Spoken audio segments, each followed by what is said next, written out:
छोट्या दोस्तांनो, कसे आहात तुम्ही? मी आहे स्वरा। मी आज तुम्हाला अवयवांची नावे सांगणार आहे।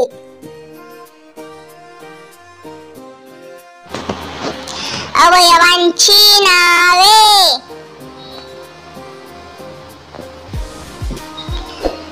डोके, डोळे, कान, नाक,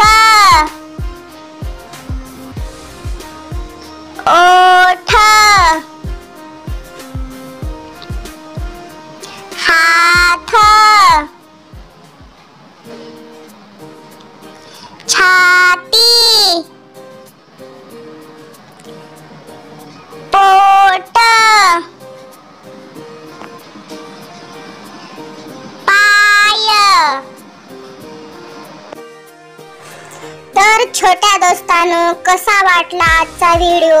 अशाच नवनवीन व्हिडिओ पाहण्यासाठी आमच्या चॅनलला सबस्क्राइब करा, लाईक करा, शेअर करा। धन्यवाद।